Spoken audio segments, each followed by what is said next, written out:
Lorsque nous regardons comment les choses se passent dans le monde, il peut sembler que tout se produit de manière aléatoire, sans aucun ordre. Cependant, cette perspective entre en conflit avec l'idéalisme inhérent qui réside en nous.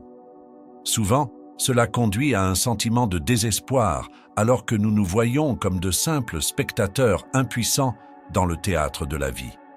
Mais est-ce vraiment le cas? En creusant plus profondément, un récit différent émerge, suggérant une connexion plus profonde entre la cause et l'effet. Au lieu d'attribuer les problèmes du monde à la simple chance, nous pouvons discerner un motif enraciné dans la violation des lois naturelles. Ces lois, comme des fils invisibles tissés à travers le tissu de la réalité, gouvernant l'essence même de notre existence. Elles guident le cosmos avec une main inébranlable, dictant le flux et le reflux des événements. Comprendre et s'aligner sur ces lois, c'est déverrouiller une clé pour la clarté au milieu de la confusion. C'est une invitation à restaurer l'ordre du chaos, non pas en pliant l'univers à notre volonté, mais en harmonisant avec la symphonie de la création.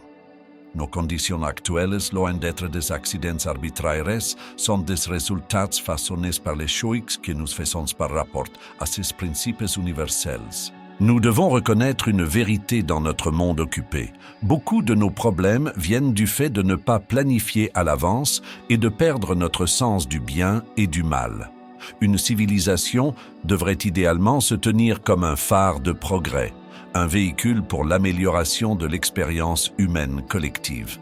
Pourtant, alors que nous naviguons dans les courants de l'ambition et de la compétition, l'essence de l'intégrité personnelle peut s'estomper en arrière-plan. Nous sommes devenus préoccupés par le gain individuel, enfermés dans une poursuite incessante du succès qui éclipse souvent la grande tapisserie de la prospérité partagée. C'est comme si nous avions oublié que le véritable héritage d'une civilisation ne réside pas dans ses réalisations matérielles, mais dans sa capacité à nourrir et à élever chaque individu dans son giron.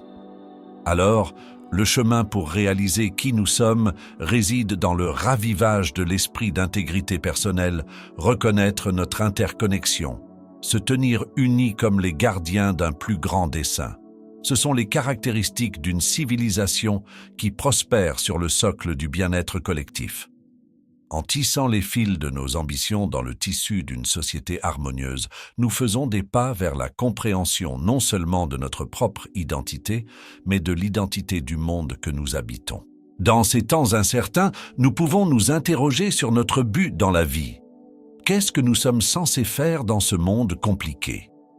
Une question qui a été méditée par des penseurs, des érudits et des chercheurs à travers les âges, chacun contribuant ses insights à une grande symphonie de compréhension humaine. Certains trouvent du réconfort dans la notion d'une vie après la mort, un royaume où les fardeaux de ce monde se dissipent dans l'oubli. Pourtant, alors que nous traversons les couloirs de la connaissance et de la réflexion, un récit différent prend forme. Il suggère que l'existence n'est pas un moment fugace dans le temps, mais un voyage éternel de croissance et d'apprentissage. Cette vue nous défie d'embrasser la responsabilité de nos choix et actions, car ils se propagent à travers les courants du temps, laissant une marque indélébile sur le tissu de la réalité.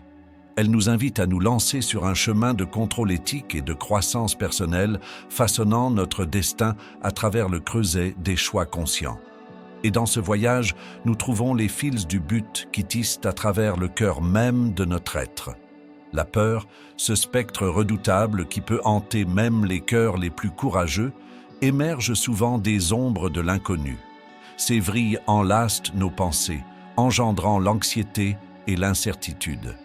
Et si la peur, dans son intégralité, n'était rien de plus qu'une force mal comprise, ou miracle évoqué par la mauvaise interprétation, l'idée que la peur est absente de l'ordre naturel de l'univers défie nos perceptions. Elle nous force à reconsidérer les origines de cette émotion puissante. La peur, lorsqu'elle est distillée à son essence, semble provenir d'un réseau de malentendus, un enchevêtrement de fausseté qui enveloppe le monde dans des ombres.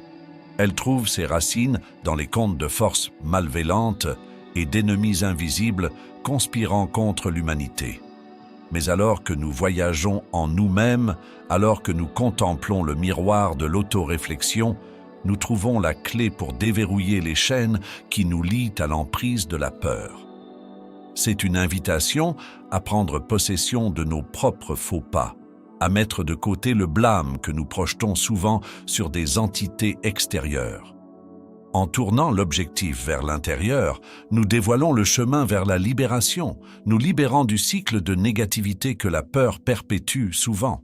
Imaginez un principe souverain qui sous-tend toute existence, une force qui peut être assimilée à une grande tapisserie où les divisions et manifestations ne sont que des fils tissés dans un ensemble sans couture.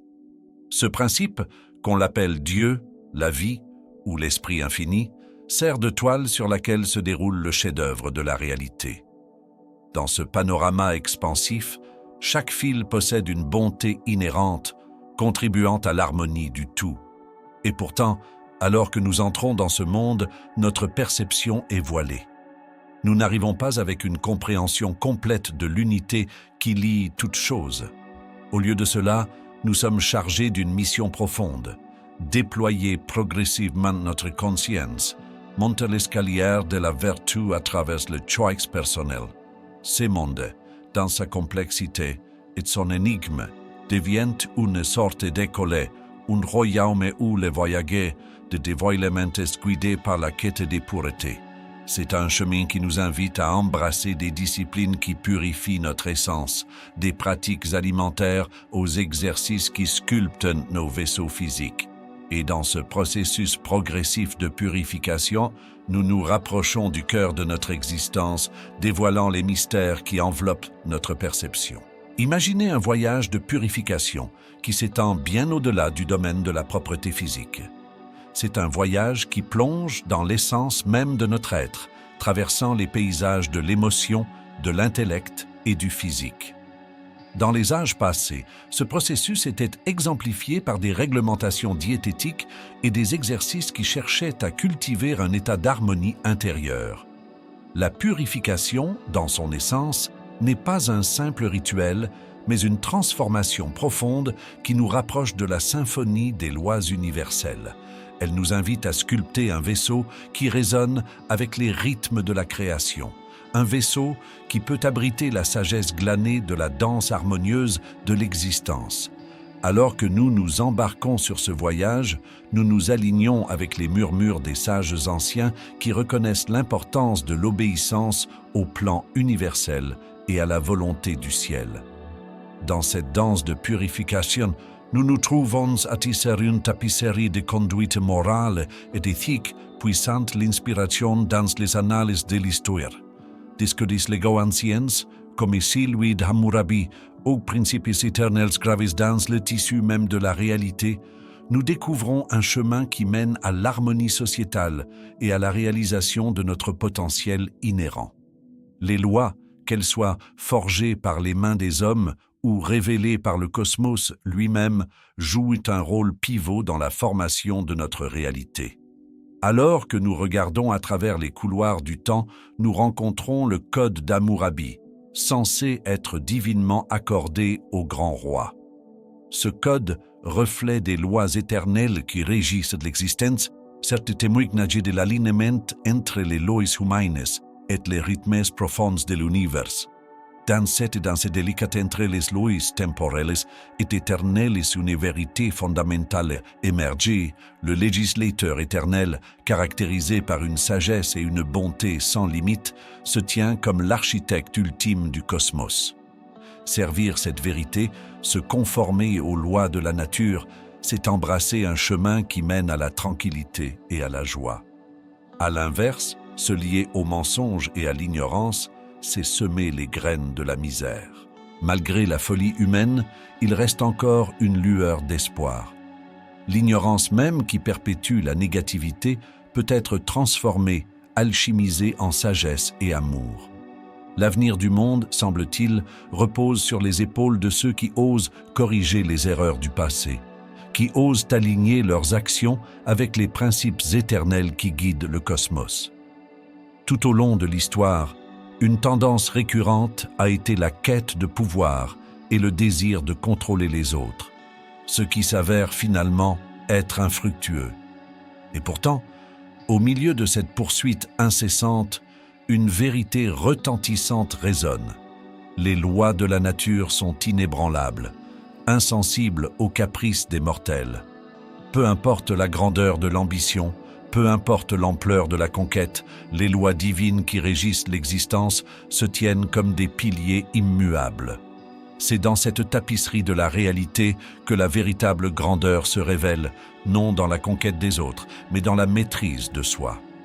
Le grand plan, une toile complexe tissée par les mains du destin, envisage un monde où l'intégrité prévaut, les fausses valeurs sont érodées et l'authenticité règne en maître. C'est une vision qui nous exhorte à être fidèles à nous-mêmes, à naviguer les courants tumultueux de l'existence avec une connexion inébranlable à la réalité inhérente qui nous lie tous.